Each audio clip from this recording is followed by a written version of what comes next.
Hi and welcome back to the channel. It has just finished Arsenal 1, Newcastle 0 at the Emirates in our penultimate game to the season, to the end of the season. And yeah, we finally got one over Newcastle. They've been tough. They've been a bogey team for us this season. They've beaten us 3 times. Once in the league, twice in the Carabao Cup semi-finals, and then today we just had to come through with the win. A draw was even unacceptable in my opinion, but then I would have taken a draw, I'm not gonna lie, because Newcastle showed that they meant business, or they mean business. And I'm just gonna say this now: come next season, Arsenal better do good business, because next season, Newcastle, they're going to be contenders. Eddie Howe is a hell of a coach, and they've got a striker in Alexander Isak, who's likely not to leave this summer. In fact, I bet you he's not leaving this summer, because Newcastle have the richest owners in football right now. So there's nothing you can offer Isak that Newcastle can't double. Do you know what I mean? So I'm worried of Newcastle next season. So Arsenal better do good business this summer and get some quality up front to make sure we just kill games off. But we'll talk a little bit more about that in the end. Let's just go through moments of the game. First, with the starting lineup: David Raya in goal. Ben White got the nod again today. William Saliba, right centre half. So left centre half, Jakub Kiwior. That partnership continues and did well. Left back today, Miles Lewis-Kelly. Middle, same Partey, Rice, Odegaard mix, my favorite thing, man. And then up front was Saka on the right, Trossard down the middle, and Martinelli on the left. So, moments of the game. First moment, David Raya. Madness. Kicks the ball out to a Newcastle player, and Newcastle come attacking, like full-on onslaught. But then David Raya, no secret that he's the man of the match. My man of the match today. I don't know. I think on television they gave it to Declan Rice, but yeah, David Raya, my man of the match. Makes a double save, incredible double save to keep us in the game, and we're lucky to escape. It's still 0-0, but you can see Newcastle. We had a poor first half. Let me just put it that way. So Newcastle just kept coming for us. First 10 minutes already, that was when the double save was made. Then we were lucky to get a corner. I think around the 14th minute or so, Saka gets a corner. Great corner. He crosses the ball well into the box, delivers a dangerous ball. Partey connects, with the ball so close to the goalkeeper. Those are the kind of goals that, especially with headers, goalkeepers rarely save headers from outside the box, let alone when this one is like close proximity between Partey and Nick Pope. But Nick Pope makes the best save I've seen like in a minute. Quick reaction, to Partey's header, and then puts his a strong right arm up, and ball goes right over the bar, and we are still tied at 0-0 at this point. But the game carries on. You can see Newcastle pressing again. In fact, they come again, and Raya again has to make another double save. It was ridiculous. Because this game is so important, and it's so important because we needed to win this game. We needed to win or draw, but then win definitely will secure us in second, kind of, even though Manchester City, if they win both games and we lose our last game, we could be in trouble. But still, they have to win by a big margin. But still, we just needed to win this game. So, tension was high, I'm not going to lie, especially in that first half. Because Newcastle, they showed that they had fire in their belly. They won the Carabao Cup, so, they had a lot of fire in their belly. But Arsenal, you could see a bunch of them we were leggy today, especially in the first half. Trossard was probably the only shining light, but then the first half was a tough watch. I'm not gonna lie. Not that many chances came.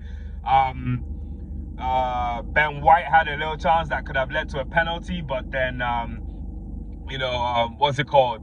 The ref today was terrible. I hate that ref. What's his name again? I just can't stand him. Let me not say I hate him, but I just can't stand him anyway. So, but yeah, game goes on. Like I said, you can see hunger in Newcastle, but then Arsenal, they were struggling. The only person that looked sharp in that first half was Trossard. And then, yeah, I really can't think of any positives from the first half to tell you from Arsenal's standpoint. The only thing was when the cameras kind of cut to the crowd, they were showing Gilberto Silva, one of my favorite players, one of my brother's favorite players, from back when, and Invincible as well. But who I actually loved to see was Johan Juru, who was sitting right next to him. And even the commentators or the whatever channel I'm watching on, they just didn't recognize Johan Juru. And I'm like, yo, I remember that man. He put us through a lot. He had some good games, but he had way more bad games and mistakes. So that's why I remember Juru, and fondly remember him, because he was one of those that he was what kind of filled the gap when we were suffering, when we moved to the Emirates and we couldn't really spend that much on players. And he was one that came in because he did like what, 3 or 4 seasons with us. Yeah, so big ups to Juru. It was good to see him. He's got like long locks and stuff now, but anyway, I digress. First half, terrible. The only happy person in the first half was definitely Eddie Howe, the Newcastle manager, because with the way Newcastle pressed us, we were lucky. David Raya was definitely the busier of the 2 goalkeepers. I can't remember any other save Nick Pope really had to make right after that first one where he stopped Partey from scoring. But come the second half, before the game even starts, Saliba is off and Calafiori was getting ready to come on, and yet again another injury. Something I'll address at the end. But Calafiori comes in and he was a good addition. I'm not gonna lie, because Odegaard for some reason only focuses on the right. I don't know why. He just seems so right-sided. I don't know. Is it the dominance, or I don't even know what to say. It's just he leans to the right a little bit more, and I don't know if it's because of Saka or that chemistry he has with Saka and Ben White. And it was again, looking good today, because I'm not gonna lie, Ben White played well. At some point he had a shot on goal, but then it was just a little bit wide. It was a good strike, but it just went a little bit wide. And I now seeing Ben White again, coming almost close to full fitness, I realized why we miss Ben White, because he makes these good runs, like the run he made in the first half, the way he just cut in and just went straight for the goalkeeper. Ben White is still a good substitute to Urian Timber, to be honest. That's the one side of the pitch or of the squad that I think we are well balanced at, the right backs. All right, we've got a great right back in Ben White, and we've got an even greater or better right back in Urian Timber. Both of them excellent. I don't mind either two playing. So yeah, but better start from Arsenal. You could see, maybe Mikel Arteta did dress them down properly to let them know that first half was unacceptable. And just before the hour mark, who comes up with the goods? Other than my man Jollof, the one and only Jollof. In fact, I've given up. I'm definitely gonna get a jersey. I have to get the jersey. I have to be repping my boys. I know the merch, I'm not supporting the club, but then next season is all or nothing, especially for Mikel Arteta, where they just have to win something. So hey, and if I do get a jersey, I will put Jollof on the back, and you all know who it is. Jollof 41. You just know. Comes up with the goods. Great goal. Assist from Martin Odegaard. But yeah, Declan Rice with the excellent finish. He whips the ball into the bottom right corner. Nick Pope can't even get to it, and Pope is a big guy, but he whips it with so much pace and precision. It was gone before Pope could even get to it. And he is definitely one of the players of the season. And we all know who's going to win it, and I'm glad to see he was nominated, but definitely Arsenal's player of the season. If Gabriel wasn't injured, I would put Gabriel in there as well. But he's been Arsenal's player of the season. Clutch. He's come through for us. And today, he came through with the goods. And that's how we have all 3 points today to make sure we secure second spot. What else happened? At some point, Partey fell off. Even Trossard, that was good in the first half, became terrible in the second half. However, I'll still keep Trossard and sell Martinelli, because Martinelli will get good value, better value. And like I said, he's been found out. Today he played, but there's nothing to highlight about Martinelli other than the fact that he tracks back well, you know, and adds body to the defenders, you know, and helps us keep clean sheets and he helps. I'm not gonna lie, he does help. But then at the end of the day, he's there to facilitate goals, whether score or assist them, but he's not doing any of that, you know. So, and because of his age, and I just feel like, you know, he's more desirable than Trossard. Trossard is, I think, 30 now, or just a little bit over 30. He'll fetch more money, and we need the money to balance the books, especially if we're going to spend big this summer. So, yeah, unfortunately, we just can't have any emotional attachment to players. And I like Martinelli, but for some reason, I feel he needs to go this summer. And if the club is sensible, he's one of the guys that's going to attract high value. We, like I mentioned, the Ben White chance that kind of went wide. Saka had a few chances as well, but just not enough power to get, you know, to ask questions of Nick Pope. A few more substitutions. Who came off again? Saka came off for Havertz, so it was good to see Havertz on. And what does Havertz do? Better than anything else. In fact, better than scoring goals. He is a nuisance. He just comes in and he actually helps us, you know, win games, especially when we're 1 goal up, because he messes with the other team. Their mentality is off. Dan Burn at some point was angry, you know, throwing balls at him and stuff, you know. So that's why I like, you know, Havertz, but then still he needs to do more. So we better go out this summer and get Gyökeres. Gyökeres right now is on the tip of every, you know, Arsenal outlet tongue. So if he's the man, let's do it. If Sesko is the man, let's do it. You know, but we need options up front. Let's just get something done. I personally will prefer Gyökeres because it's a finished article, and going into next season, no excuses. We can have no excuses. Just to round up, okay, yeah, and then Odegaard came off for Jorginho, and Trossard came off for Tierney, and that was it really. No one area again.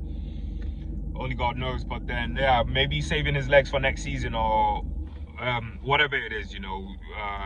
Let's just trust the process.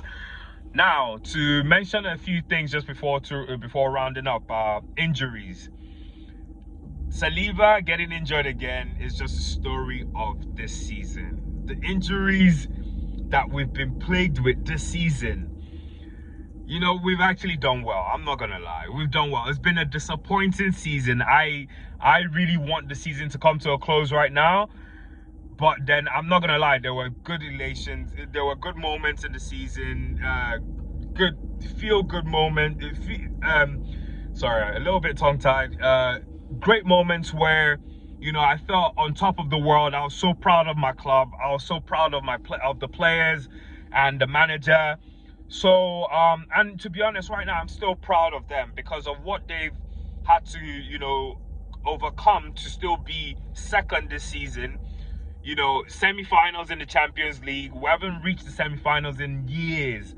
And again, we've showed, you know, that we are ready this time. Only if we add a little bit more quality, only God knows, you know, what we can do. And this season was a season where everyone saw what we needed to do, and we didn't do it. So, you know, we've actually done well this season. Another thing I want to mention is Eddie Howe and Newcastle next season. We better be careful with these guys. Newcastle, they're coming strong. They're keeping their strongest players. They're keeping Gumares, Isaac, Joelinton. I can't even believe I'm mentioning Joelinton, you know, right now, because Joelinton, before their new owners came, or Eddie Howe came into the club, he was a striker and he was terrible. You know, I thought they were going to get rid of him, but then Eddie Howe, genius, moved the guy into midfield, and he's a boss in that midfield. I would take Joe Linton any day right now. So yeah, Newcastle, just better watch out for them. Even that other player who plays on the right wing for them, not Gordon, the other guy. Is it Murphy? Yeah, not Danny Murphy. Murphy anyway. But yeah, came up through the ranks. I think he came from the Championship, but then Eddie Howe was able to get the best out of this guy. So Arteta better fix up, because next season it shows that the tacticians, the master tacticians, are the ones that actually get in, the better of him. We saw it with Luis Enrique in the semi-finals of the Champions League against PSG, and Newcastle both legs in the semi-finals in the Carabao Cup. He better do some work this summer. Anyway, Andrea Beta is there now, so he can focus more on the transfers, and Arteta can go in and start studying Eddie Howe and all these other managers, and figure out how we can have a plan B. And this season our football hasn't been the greatest, I'm not gonna lie. I don't know if it's because we kept having injuries, but the football this season hasn't been that good. There were moments in this game where they were playing like one-touch passes and everything, and it reminded me of what Arsenal was like. And then I was like, we really haven't played like this all season, and when we're confident, like last season and the season before, when we were playing like that fluid football, we were dangerous. We were destroying, annihilating teams, We hardly played, other than Manchester City and who else was it? Was it West Ham? We really didn't demolish that many teams this season, Then in the Champions League, that was PSV. But then, last year, we demolished like so many teams that teams were scared to face us. But anyway, game's finished. One more game to go. And let's look forward to it. Southampton next week, Sunday. Fingers crossed, get another win, guaranteed second place. And yeah, we look forward to the summer transfer window, pre-season, and then next season doesn't start again till August. So yeah, that moment where there's no Premier League football is coming again. Hate it. It sucks. Anyway, thanks for watching. Wish you all love and peace as always. Subscribe to the channel, like the video if you like the video. Come in the comment section, let's talk about this football club. Tell me more, man. Let's get this banter up and going. All right, thanks for watching. Bye.